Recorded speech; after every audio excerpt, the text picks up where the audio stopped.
Hello everyone, কেমন আছো তোমরা? আশা করি খুব ভালো আছো। তো আমিও ভালো আছি।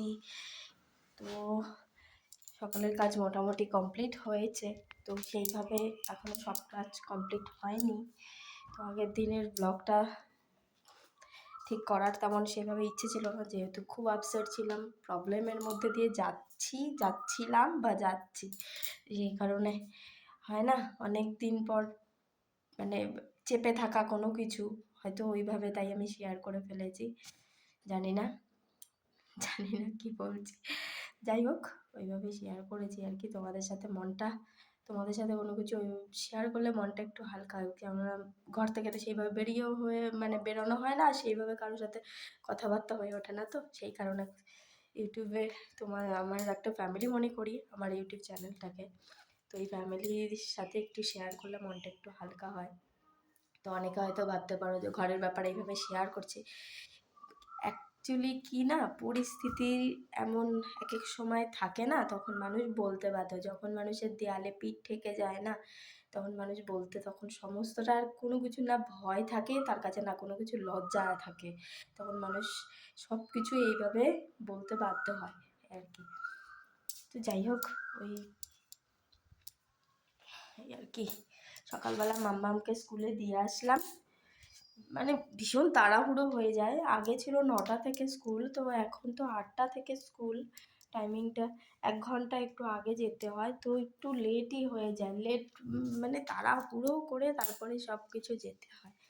আর আরেকটা কথা তোমাদের সাথে শেয়ার করি, যেই মানুষগুলো মনে করছিল মানে আমার আর যেই মানুষগুলো, তোমরা জানোই কোন মানুষগুলোর কথা বলছে, বারবার ওদের নাম উল্লেখ করতে বা বলতে আমারও ভালো লাগে না। যে মানুষগুলো আমার জীবনে এক্সিস্টই করে না, তো সেই মানুষগুলোর কথা মুখে আনতেও আমার ভালো লাগে না। ওই মানুষগুলো চেয়েছে যে আমার সাথে আমার হাজব্যান্ডের দূরত্ব বাড়িয়ে দিয়ে বা ছাড়াছাড়ি করিয়ে দিয়ে যে খুব হ্যাপি থাকবে, খুব ভালো থাকবে, সেটাই আর কি তাদের মেন বা মুদ্রা, মানে মূল উদ্দেশ্য। 8 বছর ধরে এইভাবে, 8 বছর আগে থেকে, যেহেতু আমাদের 4 বছর, 4.5 4 বছরের রিলেশনশিপ ছিল বিয়ের আগে। তো যেহেতু ওর বাড়ি থেকে সব কিছুই জানতো, আমাদের ওরকম না যে বিয়ের আগে থেকে কেউ কিছু জানতাম না। ওকে আমি চিনতাম একটা বন্ধুর সোর্সে। তো যাই হোক, তো ওর বাড়িতে বলা হয়েছিল, তো ওর বাড়ির মা বাবার অমত ছিল। তো অমত ছিল এই কারণেই, আমি একটা বিশেষ করে গরিব বাড়ির মেয়ে, দেখতে ভালো নই। তো যাই হোক, তেমন কিছু ওরা পাবে না, সেই কারণেই একটা চাকরি করা মেয়ে পেয়ে যেত, তো এই কারণেই। তো যাই হোক, তো আমার হাজব্যান্ড বলেছিল ঠিক আছে যেমনই হোক, তো ওকে আমি বিয়ে করবো। তো এই টাইপের কথা হয়েছিল। আরও অনেক কিছু আছে, আর অত ডিটেলসে গেলাম না। তো অনেকবার ওদের বাড়ি থেকে ঘোরানোর চেষ্টা করা হয়েছিল আর কি। বলা হয়েছিল এই মেয়েকে বিয়ে করিস না, এই মেয়ে সংসার করার মতো না, এই মেয়ের বাড়ি থেকে কিছু পাবি না, এই মেয়ে কোনো কাজ করে না। যাই হোক, যেরকম হয় না, অনেকে ভাববে যে সিনেমা বা সিরিয়ালেরটা শুনে কি কপি পেস্ট করে দিচ্ছ। সিরিয়াল সিনেমার কোনোটা না, আমার রিয়েল লাইফে আমার সাথে ঘটেছে এরকম। তো সবসময় হয় না, এখন তাই নিজেকে দেখে নিজে তাই ভাবি আমি কি সুন্দর হাসি মুখে এই কথাগুলো বলছি। যার লাইফে, তোমরাও অনেকে ভাবতে পারো যার লাইফের সাথে এত কিছু হয়েছে সে কোনো সময় হাসি মুখে বলবে। হাসিটাই ঠিক আছে। কেঁদে কেঁদে না 8 বছর জুড়ে, 8 বছর আগে থেকেই অনেক কেঁদেছি। এক এক সময় না চোখের জলও না কোথাও গিয়ে না থেমে যায়, যে আর আসে না, আর চোখের ইমোশনগুলো কোথাও না কোথাও গিয়ে চেপে যায়। হয়ে যায়, এত দুঃখ ও কষ্টের মধ্যে থেকে না মানুষের এত কান্নাকাটি করবে না, কোথাও না কোথাও চোখের জলও বাঁধ ভেঙে যায়। আর আর হবে না, আর কাঁদতে চাইলেও না চোখের থেকেও মনে হয় জল আসে না। তো ওই আর কি ব্যাপার। তো যাই হোক, এরকম বহু মানুষের সাথেই ঘটে। কেউ বলে, আমি হয়তো বলছি, অনেকেই হয়তো বলো না, অনেকের সাথেই ঘটে। তো যাই হোক, বিয়ের আগেও আমাকে গিয়ে আমার বাড়িতে বলা হয়েছিল, আমার বাড়িতে আমার ওনার বাবা মা, আমার হাজব্যান্ডের বাবা মা গিয়ে বলেছিল যে তুই আমার ছেলেকে বিয়ে করিস না, আমার ছেলেকে না বিয়ে করে তুই অন্য কোনো ছেলে দেখে বিয়ে কর। তা আমি মুখের উপরে এইটাই উত্তর দিয়েছিলাম, ঠিক আছে আমার ওনার ছেলের চাকরির জন্য আমি বিয়ে করেছি আর কি। তো যাই হোক, ও তো আমি বলেছিলাম ঠিক আছে আমি বিয়ে করব কোথায় সেটার ডিসিশান তোমাদের নিতে হবে না, সেই ডিসিশান আমিই নেব, তোমার ছেলেকে কোথাও যদি বিয়ে দিতে পারো তো দিয়ে দিও। তো ঠিক আছে, এই হচ্ছে কথা। তারপরে আরও তোমাদেরকে বলি, তোমাদের হাসিই পাবে। তো যাই হোক, তা আমাকে বলা হয়েছিল আমি না বিয়ে যদিও করি, বিয়ের পর আমি নাইটি চুড়িদার এগুলো পরতে পারবো না। নাইটি অত্যন্ত অভদ্র পোশাক এর মধ্যে পড়ে, যেহেতু ওনাদের পাড়ায়ও অনেক বউরা ওরকম নাইটি পরে ঘুরে বেড়ায়। তো বিয়ের আগে আমার বাড়িতে গিয়ে এভাবে বলেছিল আমার পাড়ায়ও এরকম বউরা নাইটি পরে ঘুরে বেড়ায়, অভদ্রদের মতন অসভ্যদের মতন, আমার এই জিনিসটা মোটেই পছন্দ নয়। অ্যাকচুয়ালি কি না, মানুষ মানে বেশিরভাগ মানুষই এরকম হয় যে মানে যে জিনিসটা আমি করতে পারিনি বা যে জিনিসটা আমার সাথে খারাপ হয়েছে, ধরো আমি নাইটি পরতে পারলাম না বা আমার বাড়ি থেকে আমার শ্বশুর বাড়ি থেকে জিনিসগুলো মেনে নেয় না, যেহেতু ওনার সাথে হয়েছে জিনিসটা, তাই বাকি শুধু ওনার বাড়ির ছেলের বউ না, ওনার মানে যে কোনো পাড়ার বউরা যদি পড়ে সেটাও খারাপ, বুঝেছ? সেটাই আর কি, সেটাও খারাপ। তো এরকম আর কি কথাবার্তার অবস্থা। তো আমি ওকে বলেছিলাম যে তুমি তোমার মা এরকম ধরনের কথা বললো, এটা আবার কিরকম ধরনের কথা? একটা পোশাক কোনো সময় খারাপ হতে পারে না, একটা পোশাক মানুষের মেন্টালিটি বিচার করতে পারে না। একটা একটা বউ বলো একটা মেয়ে বলো, সে একটা শর্ট স্কার্ট পরছে না জিন্স পরছে, টপ পরছে, শাড়ি পরছে, চুড়িদার পরছে, যাই কিছু পরুক না কেন, সেই মানুষটা ভদ্র অভদ্র অসভ্য এই সমস্ত বলার কোনো সময় উচিতই না। কেন যেই মানুষটা চুরি করা সে শাড়ি পরেও চুরি করতে পারে, আর যে মানুষটা ভালো হয়ে বেঁচে থাকার বা ভদ্র সভ্য হয়ে বেঁচে থাকার হলে সেই মানুষটা একটা জিন্স টপ পরে হয়েও ভদ্রভাবে চলে ফিরে বেঁচে থাকতে পারে। তা ভদ্র অভদ্রতা কোনো সময় পোশাক দিয়ে বিচার করাই উচিত না। যারা এই ধরনের বিচার তারা অত্যন্ত ছোট আর নিচ মেন্টালিটির মানুষের পরিচয় দেয় আমার মতে। তো যাই হোক, এই হচ্ছে ব্যাপার। তো এইরকম আর কি বিয়ের পর থেকে চলতো যে এরকম পরা যাবে না, যে নাইটি পরা যায়, নাইটি পরলেও ঘরের মধ্যে থাকবে, রাত্রেবেলা পরবে, দিনের বেলা তো পরা যাবেই না। তো আমি অতটা কমফোর্টেবল ছিলাম না, নাইটি পরতাম বেশিরভাগ, আমি অত পাত্তা দিতাম না, কারণ সবসময় সব কথা পাত্তা দিতে গেলে তো আমার নিজেরই কোনো অস্তিত্ব থাকবে না, তাই না? সেটাই তো। তো সবসময় সব কথা সবার পাত্তা দেওয়া যায় না, কেন যেটা তুমি অযুক্তিহীন কথা বলছো, কোনো যুক্তি নেই, অযুক্তি মানে কোনো যুক্তিহীন একটা কথা বলে দিলেই তো আর হয়ে যায় না একটা মানুষকে, যে মানুষটা নাইটি পরে, আর এদিকেও তো ওনার বাড়ির মেয়ে নাইটি পরবে সেটাতে কোনো প্রবলেম নেই, কিন্তু বাড়ির বউ যদি নাইটি পরে অন্য কোনো একটা মানে কিছু পড়বে, তো সেটাতে মানে মানে 10টা প্রশ্ন বলে দেবে যে এটা করা যাবে না, ঠিক আছে? এই আর কি। তো অনেক ঝড় ঝাপটা পেরিয়ে অনেক মানে কি বলবো কাঠখড় পুড়িয়ে তো আমাদের দুজনের বিয়ে হয়েছে। তো হওয়ার পরেও প্রবলেম প্রবলেম প্রবলেম, এই আর কি। তারপরেও আমাদের যেইভাবেই হোক চলেছে, বিয়ের পরেও আমাকে যখন রেখে যখন চলে যায় না, যখন মানে কোথায় ছিল প্রথম, প্রথম ছিল দিল্লিতে। তো দিল্লিতে যখন চলে যায় তার আগে বাড়ি যেমন হয় বিয়ের সময়, যেমন নতুন বউকে যেমন মানুষ গিফট দেয় আর কি, সোনার জিনিস বলো, বেডশিট, শাড়ি, যা কিছু, তো যা যা গিফটে পেয়েছিলাম, যেহেতু ওনাদের আলমারি পুরো ফুল, ওনাদের আলমারি ভর্তি, বা যাই হোক ভর্তি হোক খালি হোক সেটা ওনাদের ব্যাপার, যেহেতু আমার বিয়ের গিফটগুলো, তো উনিও সেভাবে কিছু বলেনি, বলেছে আলমারিতে তুলে রাখো, বা আমিও আলমারিতে অতটাও বুঝতে পারিনি যে এই জিনিসটা নিয়ে পরে এতটা জল ঘোলা হবে। যা যা গিফট ছিল, আমার অনেক ননদ টনদরা ছিল, দিদি পিসি, যাই হোক যারা যারা ওদের বাড়ির আত্মীয় স্বজন সবার সামনে খুলে খুলে সবাইকে দেখিয়েছে, আমি আমার অনেক ননদ টনদ মিলে সবাই মিলে খুলে টুলে দেখেছে, তারপরে সব গুছিয়ে আলমারিতে ঢুকিয়ে রেখেছিলাম। সেই নিয়েও প্রবলেম, বলেছে তুমি একা একা সব নিয়ে আলমারিতে ঢুকিয়ে রেখে দিয়ে এসছো। ঠিক আছে, আলমারিতে সব ঢুকিয়ে রেখে, তারপরে নাকের অনেক ছোট ছোট অনেক নাকের পেয়েছিলাম আমি। তো একটা নাকের, তো বলেছিল একটা না সোনার জিনিসগুলো সব ঢুকিয়ে রেখে দিয়েছে আলমারিতে, আমাকে কিচ্ছু দিচ্ছে না, মানে বিয়ের 1 মাসও গিয়ে পারেনি তখনই, মানুষের লোভ মানুষকে কোথা থেকে কোথায় নামায়, আমি সেটাই ভাবি। মানুষের লোভ, শুধুমাত্র লোভ। তা আমাকে বলছে যে আমাকে কিছু দিচ্ছে না, দেখ বাবু। একটা সিরিয়াল হয় নিম ফুলের মধু না বধূ বলে, যাই হোক আমি অত সিরিয়াল দেখি না, মাঝে মাঝে ফেসবুকে ওরকম ছোট ছোট করে দেয় না, ওইগুলো ছোট ছোট ছোট ছোট স্টোরিগুলো ওরকম মাঝে মাঝে দেখতে অনেকটা মিল পাই। যে যাই হোক, যে দেখ বাবু, আর প্রত্যেক কথা বাবু বাবু, দেখ এটা হয়ে গেল বাবু, এটা হয়ে গেল, এই আর কি। ওরকম টাইপের সিরিয়ালের শাশুড়িদের সাথে একটু মিল পাই আর কি। সেই জন্য সিরিয়াল দেখো আমি ছেড়ে দিয়েছি বাবা, সিরিয়াল দেখলেই আমার আরো বেশি মনে পড়ে। তো যাই হোক, তো বলতে বলতেই হাসি পেয়ে গেল যে মানুষ।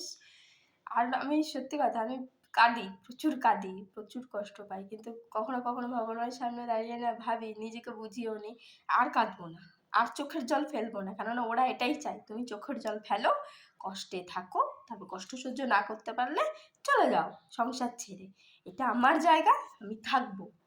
আর আমাকে তাড়ানোর ক্ষমতা তোদের নেই, তোদের থাকবেও না, কারণ আমি অন্যায় কাজ করিও নি।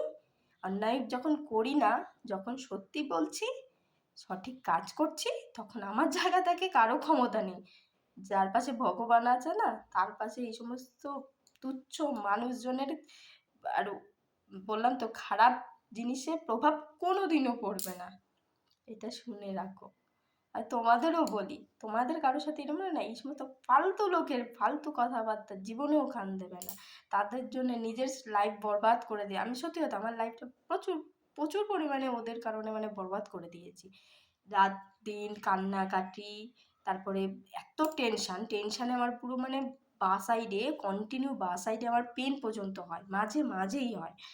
তো সেটাও ড্রামা। তো আমাকে বলেছিল, আমাকে আমার শ্বশুর বলেছিল, আমাকে ডাইরেক্টলি বলেনি, আমার হাজব্যান্ডকে বলেছিল। তো আমার হাজব্যান্ড বলেছিল যে এরকম ওর এরকম বা সাইডে ব্যথা ট্যাথা। তো আমার শাশুড়ি বলেছিল কি, ওই সমস্ত ব্যথা তো এরকম অনেকেরই হয়, আমারও তো হয়। বুকে ব্যথা করলে কি মানুষ মরে যায় নাকি? কিন্তু তার ফলস্বরূপ কি হয়েছে তারা জানে, আমার আর বলার প্রয়োজন নেই। তারা জানে এই কথাটা যখন বলেছে আমাকে, মিথ্যে যখন বলিনি, যত কথাটা সত্যি। বাড়ির বউর হাজারো কিছু যেটাই হোক, সামান্য থেকে সামান্য কিছু একটু প্রবলেম হবে বা যে বেশি কিছু হবে, কিছুই হয়নি, ড্রামা ড্রামা ড্রামা চলছে। আসলে নিজেরা যারা ড্রামা করে না, তাদের অন্যের সত্যিটাকে দেখেও ড্রামাই মনে হয়, এই আর কি। তো কি বলতে বলতে মাথা পুরো ঘেটে যায় এদের কথা, সত্যি কথা না, আমি এই ভেতর থেকে আমি বেরোতে পারছি না। যতই চেষ্টা করি না, ফালতু কথা বলবো না, ফালতু আর মাথায় নেব না, ততই ঘেটে যায় আর কি। ও, সোনার জিনিস নিয়ে আমি বলতে চাচ্ছি, একটা সোনার জিনিস। তো কি হয়েছে, সোনার জিনিসগুলোকে নিয়ে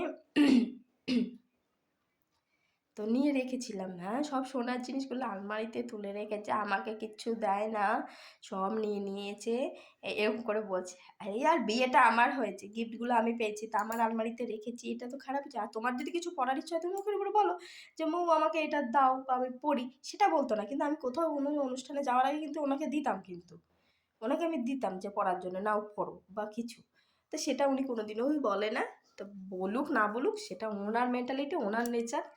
হয় না, মানুষের কিছু মানুষের মেন্টালিটি নেচার জীবনে কোনোদিনও পরিবর্তন হয় না। তুমি তার সাথে শত ভালো করো, শত খারাপ করো, যাই করো না কেন, তার মেন্টালিটি কোনোদিনও চেঞ্জ হয় না, নেচার কোনোদিনও চেঞ্জ হয় না। আর সমস্ত কি হলো, তো বিয়ের পর থেকে আমার সাথে এরকম হতো, ওকে কিছু দিবি না, ও পরের বাড়ির মেয়ে, ছেলেকে শিখিয়ে দিত ফোন করে, ওকে টাকা পয়সা দিবি না, ওকে খাওয়া দাওয়া দিবি না, ও পরের বাড়ির মেয়ে, ওকে সব কথা বলবি না। আরে বাবা, তুমি কোন বাড়ির মেয়ে? তুমিও তো সেই পরের বাড়ির মেয়ে।